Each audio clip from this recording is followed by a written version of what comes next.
Hi and welcome to Writer's Ramble. I'm Deanna. And I'm Michael. And today, in case you couldn't tell, is a more Halloween-themed episode since we have Halloween right around the corner. And since I love Halloween, I of course had to dress up as one of my favorite movie monsters, which we're going to be talking about for this episode.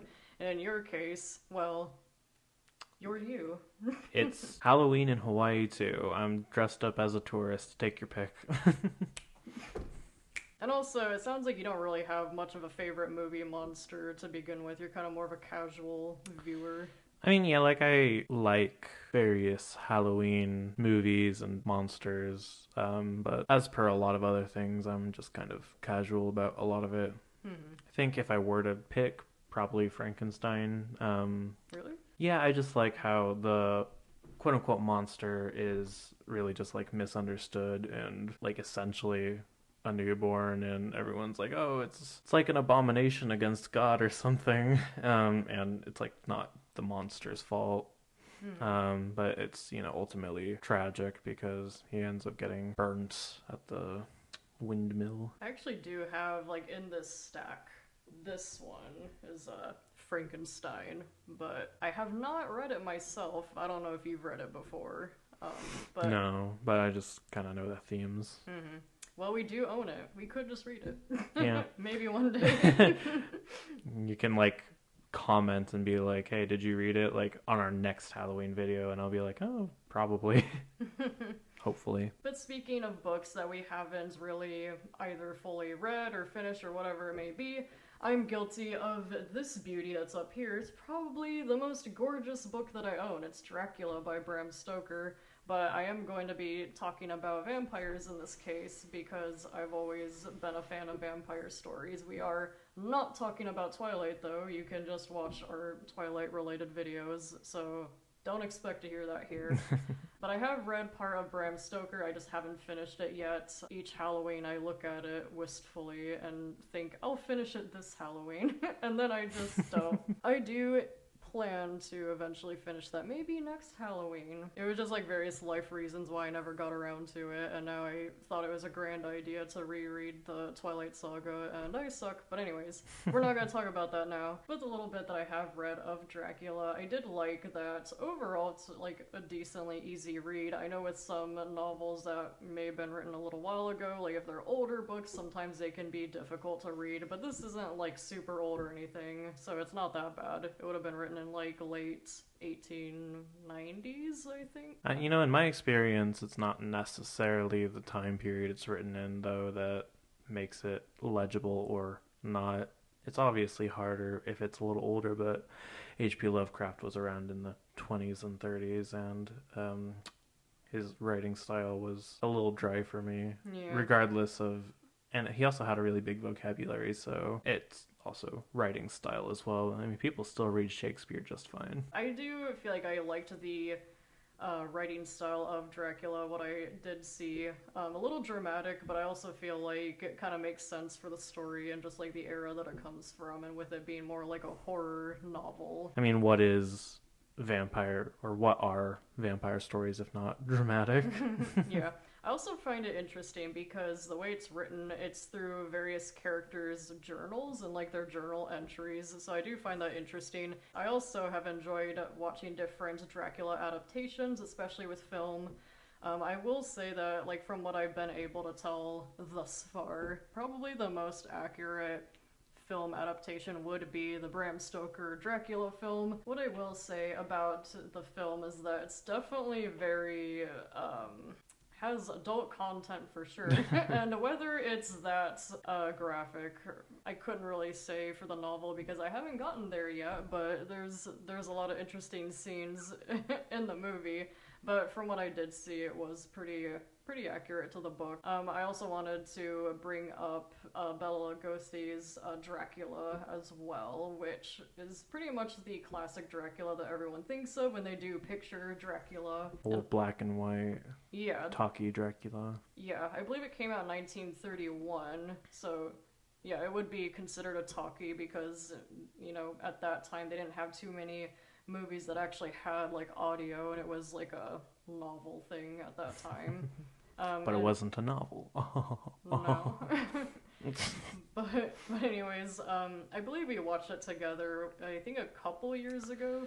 Yeah, her parents are really into like classic horror monster movies, like the Wolfman and Dracula and A Creature from the Black Lagoon. Stuff like so that. that was my sort of introduction to this stuff. I mean, it was good. It's I found it funny. The old talky Dracula, Bela Lugosi. The ending felt very anticlimactic to me. Yeah, what's interesting about that film, well, and also just a lot of films of that era, you didn't actually see like the graphic, horrifying things because, frankly, people were wimps back then. Like, people would just straight up faint in the Well, movie theater. Like, I'm not exaggerating. it's not even like the graphic versus non-graphic. It's just that spoilers for a 1931 movie. At the end, Van Helsing drives a stake through Dracula's heart, but not in like a fight scene or like off screen. Like maybe they had a battle and it went off screen and that's when he killed him. Like that could be a way you could censor it. No, he Dracula's just sleeping and he opened the coffin and stabbed him and that was the end of it. Whether It's whether that's how it happened also in the novel, I couldn't say because I haven't gotten there. I'm sorry, guys. I mean, but maybe it is, but even then, I feel like that's still kind of anticlimactic. yeah, it kind of is. And also, you just don't actually see it happen, which I feel like is the more anticlimactic part. Yeah. And that's another interesting thing is that you also never see him actually bite anyone. You don't even see fangs, actually. Like, if you watch the film closely, you'll never actually see his teeth or anything. And I guess Bela Lugosi, in actuality, had really bad teeth, like Oh. black teeth. Oh. So, yeah, you definitely don't see them in this movie. Which is interesting because when you do think of Dracula, and including Bela Lugosi's look, people often include the fangs as well, but that was something that came later. But he did freak the fuck out when he saw a mirror.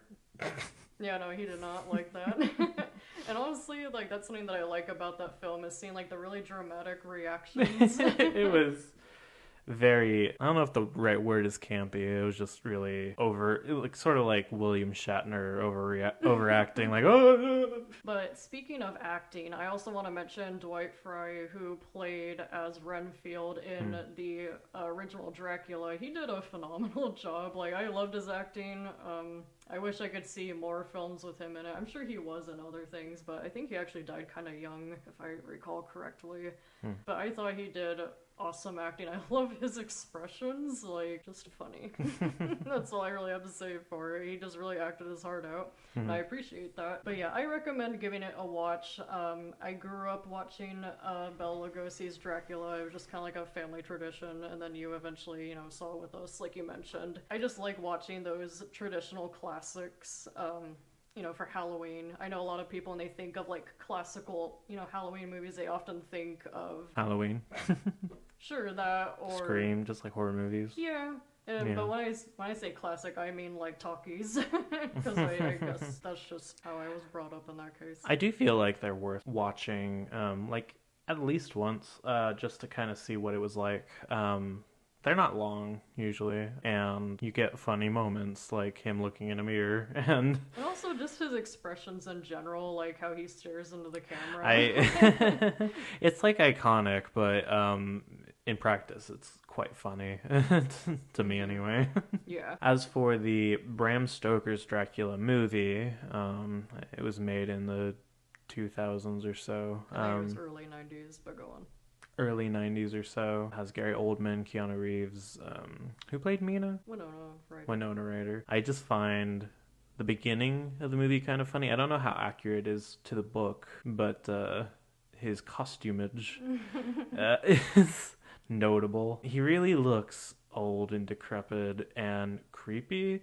Not in like a way that you're gonna be scared by, but in a way where it's like you'd be uncomfortable watching a crackhead in public. You know what I mean?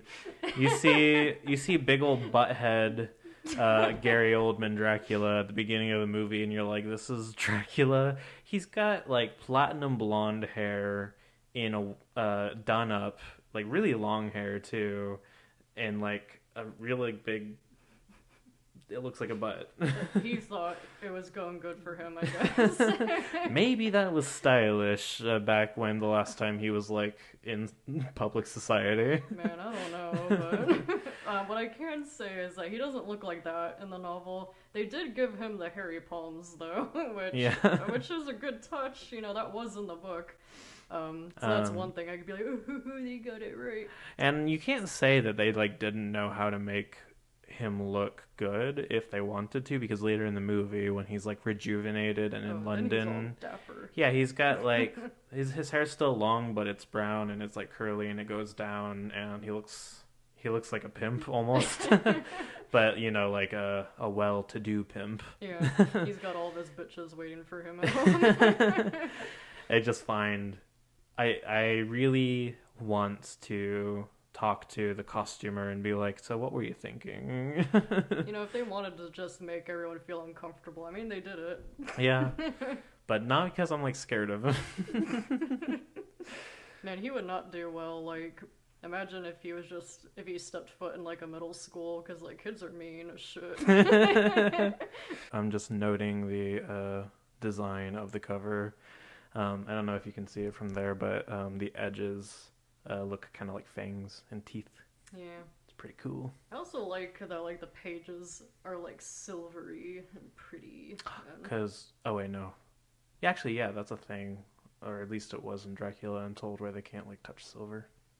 I've seen some like movies and other adaptations where silver comes into play, and then in other cases it's for werewolves, and so like I'm not totally sure how that works. Honestly, like I've seen obviously the Bram Stoker's Dracula, and he turns into like a wolf in that one, and I think that the thing in the original Dracula novel. So I think maybe the idea of vampires and werewolves kind of have a common ancestry. You know, it's like vampires are just so OP for, you know, like a monster, because it's like, I used to ask people, like, you know, in school, like, oh, if you could be any, like, movie monster, what would you want to be? And, like, there were a lot of kids that wanted to be werewolves, but, like, honestly, if you're a vampire, you got the whole package. You're already a werewolf as well, and bats, also, and bats. Probably anything else you really want to be. I don't know all the things that Dracula can do, but it kind of just seems like whatever he wants. So, obviously, the right answer is be a vampire. Why would you want to be? Or maybe it's just Dracula. I don't know, actually. It's different from movie to movie. Another Dracula film that I wanted to go over was Dracula Untold, which I feel like is kind of one that people forget about, and it didn't do the greatest, but I personally enjoyed it. I mean, there are things that I'm not too wild about with the film, but overall I feel like it's a pretty solid Dracula film. And I also just like the take that they go with it, because it's more focused on Vlad the Impaler. I've always found Vlad the Impaler kind of interesting, because depending on like how you view him, and like maybe depending what country you're from, like I feel like most of the world views him, you know, absolute crazy psychopath, but like in Romania, he's, you know, hailed more as like a hero for protecting them from the Turks in like in the 15th century, I believe. I mean, isn't that just kind of history? Yeah, it just depends, like, how you look at it. I mean, like, was he batshit insane? Oh. Yes. He was batshit crazy, sticking stakes up people's asses. Well, I mean, Dracula Untold never claimed to be historically accurate. I'm not saying it's, like, did he actually turn into a vampire? No. Did he... Or did he? Did he go into a cave and find, you know, old Yes. decrepit, like... vampire? Definitely. Anyways, I was there. Wow. I'm a vampire. You don't even look like a vampire, Mr. Tropical Shirt. Yeah, but have you ever seen me outside in the daylight? Yes. Good point. But yeah, while he was definitely really crazy, you know, it was effective. You know, he terrified the hell out of the Turks, I'm sure, because, like, if I was going up against him and realized he was shoving stakes up people's asses, I'd be like, you can stay over there, okay, buddy? I'm not gonna go near you. You have a nice day. And you know what? He did his job. He scared people away, and you know, Romania was safer that way. I feel like the movie made it feel very much like an underdog situation. Mm-hmm. I don't know how even remotely accurate that kind of thing was. Because I mean, in the movie, he kind of single-handedly, literally, not even like exaggerating, single-handedly destroyed the Turkish army. But like, I don't even know if Romania was subservient to Turkey at that time. Either way, like, I think it did a good job of making you really dislike the Turks and really feel like he was justified in like his sort of desperate act of becoming a vampire to save his people. I feel like the way the movie goes about setting that conflict up is a little strange. This might be me getting a little nitpicky, but I'm only really remembering this because we watched it just recently. But the conflict is essentially this. Vlad the Impaler, main character, Dracula, you know him, you love him. He is like the prince to his people, and he doesn't want his son specifically, but also like the children in his kingdom to have to become like child soldiers for the Turks, which so they were asking for 1,000 soldiers for their growing army because they were going to go attack Europe and like take over Europe and become like a big world power or whatever. So then the conflict becomes he rebels against that because he doesn't want his son taken. So the motivation of the Turks is established to be that they want 1,000 boys for their army, which was already pretty big. And then the first night that they don't get that, they attack Vlad's kingdom with 1,000 men in order to get those boys that they want. Well, they lost 1,000 men because Dracula's OP. So then now they're at like an equilibrium. Even if they get the 1,000 boys, that's only going to equal out the amount that they lost. And then later in the movie, they lose way, way more. So I really just don't understand why they were attacking at that point. There's no strategic reason to do so. They're at a pure loss here if they're still trying to attack him. For movie reasons, you know, it would be really dumb for the plot if they just gave up. But I feel like they just should have established some other motivation. And I feel like they kind of do retroactively near the end. The leader of the Turks knew... Spoiler alert. Yeah, the leader of the Turks knew Vlad, which is actually established early in the movie, so that's not a spoiler. And I think that they kind of like retconned his motivation to be that he wanted to measure dicks with Vlad and he wanted to seem like he was cooler, which is also kind of a shitty motivation. But yeah, that's my nitpick. Yeah, my personal nitpick is like at the end when his wife more or less fell to her death. She fell far enough, I think she should have just exploded. He was also like propelling himself downward with like bat power or whatever. So he should have been able to catch up. I don't know why like her terminal velocity was faster than his downward velocity, that he was like pushing downward. Well, there also was a line that he'd be faster than like a falling star. Right. Not in this case. See, I think there is a bit of a problem with that movie where they establish something, but then for plot reasons, they're like, don't worry about it too much. Yeah, he really was OP until he wasn't allowed to be. But yeah. Like... To counterbalance my nitpick, the reason why we're talking about this movie at all, because it kind of did fly under the radar, is just, it does have like a good core to it, which is like his internal struggles, which I always find intriguing in vampire stories, unless it's Twilight, but we're not talking about that. So I think they did pretty good with like that central aspect, and I think they kind of just bent everything else around the plot to fit that, because it really doesn't hold up under scrutiny aside from sort of that central thing. And what I really love about Dracula Untold is seeing just like how much he loved his family, which like coming from a girl who, you know, loves romances and stuff, I was eating this shit up. Like, this is the way to my heart.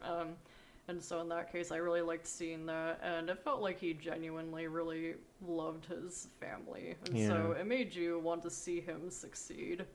Although I will say another small nitpick, I feel like this one's actually less of a nitpick and more of just like a real grievance. I don't think he should have like come back to life at the end.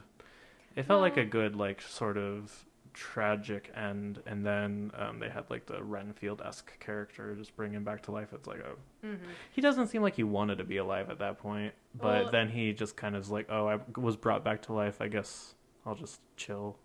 I feel like it makes it interesting because the end of the movie sets it up to, like, the ending makes it a Dracula film by showing that he later finds Mina, which it's kind of like Dracula Untold is more of a prequel for Dracula. I know, it's just the part of me that really loves like sad shit doesn't like how they kind of just like said, but not really at the last second. Doesn't feel as artistically fulfilling.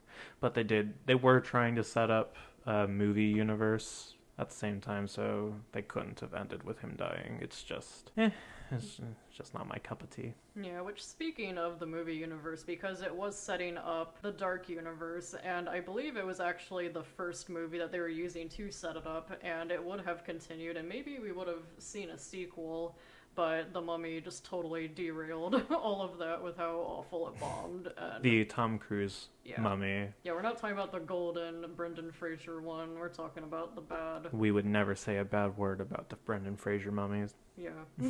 Well, except for maybe the third one. Yeah, we don't talk about that one. But I think it's a real shame that we'll never see the Dark Universe continue, because I could have seen some other, like, interesting adaptations. I mean, you know me, I love Phantom of the Opera. I would have liked to have seen another one, but it's probably just not going to happen, at least not with the Dark Universe. The Dark Universe is dead and gone, dead on arrival, which is kind of fitting when we're talking about the undead. But, you know, since it's over, let's move on to the next thing.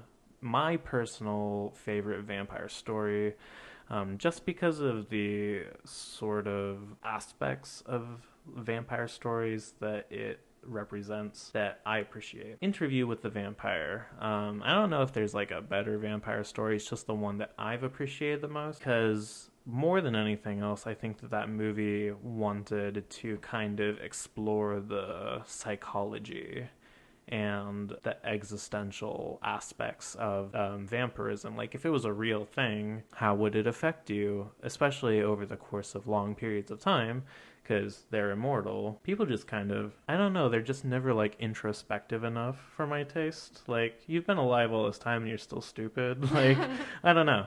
I really appreciate Louis in that movie for that reason. He's just kind of like going through the motions, you know. He doesn't want to die per se. Nobody with any sort of survival instinct wants to die, but he's not really got anything to live for, and it's pretty hard to have something to live for when, you know, basically everyone you know is probably long gone, and you know, you probably don't have any sort of real connection to a place, because you're probably going to like get bored and move eventually. And certain things I found interesting when I was watching the movie again recently.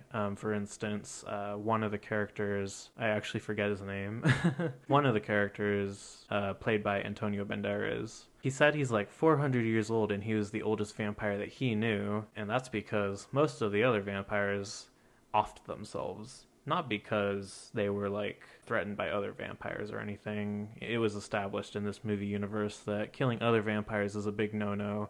Doesn't really happen all that often. It's just that the ennui of life, of existing for such long amounts of time, gets to you. And of course, you know, the moral grayness of trying to exist when all of your instincts are telling you to like kill humans and you don't really want to if you aren't a psychopath, you know, it gets to you. And I just found that interesting. And then I also find it equally as interesting that not every character in this movie was like perfectly good. I'm not going to talk too much about Twilight, but I'm going to mention in Twilight, I feel like it's pretty easy to live a pretty moral life as a vampire for them because they have the option of animals, and they technically did in this movie too, but they had an interesting sort of lore distinction where it's just like surviving. It's hardly like good at all to drink the blood of animals because it's just like so much worse than a human's, and Louis, who is probably the most moral character in the movie, eventually succumbs to drinking human blood. He doesn't enjoy it. He doesn't do it as often as some of the other ones, but he really couldn't find a good reason over the course of time to maintain a purely vegan, or, well, I guess I say vegan because they say that in Twilight, but it's more like it's more like a non-human diet. And I find that interesting because he's not perfect. That makes a character more interesting, in my opinion.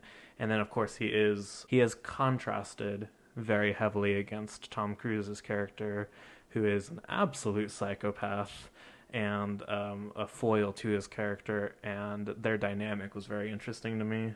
So yeah, like, if you're gonna make a movie purely about vampires, I prefer it not to be like, oh, they're so sexy, oh, they're so interesting and so much better than humans. It's like, well, what are the downsides to it? Like, what makes being a vampire interesting and not just like a pure upgrade from being a human? And I think that movie embodies that as well. And it doesn't hurt that sunlight still kills them, unlike some other things. And there is like a quite tragic scene wherein they were exposed to sunlight, like one of the characters, and that's stuck with me. Like, that was a really well done scene, even if it was quite sad. So yeah, one of my more favorite ones. It's not like a high budget movie that's got like a lot of cool action or like romance where there's like a lot of steamy, romantic stuff. It's still definitely sexual. I mean, that's very just sexual. That's just the nature with vampires. Yeah, yeah. It just like hits the perfect tone of like sexual but horrific, and again, like, what a lot of other vampire media misses is the sort of introspective nature of immortality, which I found quite fascinating. Interesting that you mentioned that, because something that I wanted to talk about was just how sexualized vampires tend to be.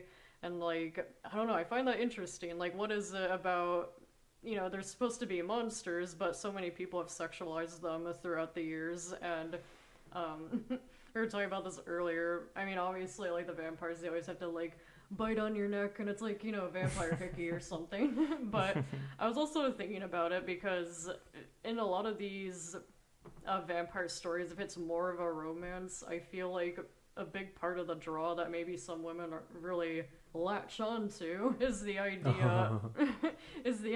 of, especially if it's like, the girl had like a vampire boyfriend or whatever, or a vampire suitor, whatever you want to call him, the idea of him wanting to have her as like an eternal bride. What's something that women love more than anything is commitment. So like the idea of spending eternity with someone, it's like, damn, that's so romantic. Unless you're Dracula and you have a bunch of bitches, that's... And I will say, I think that that's kind of intentional on Bram Stoker's end, because, ultimately, even though the story is about Dracula, it's still pretty clearly that Dracula's supposed to be a monster and not a good person. And so I think that's, he wrote Dracula and like sort of set the standard for vampires being sexualized, but he also kind of wanted, I think, to show like the dark side of that, which is just having a bunch of hoes.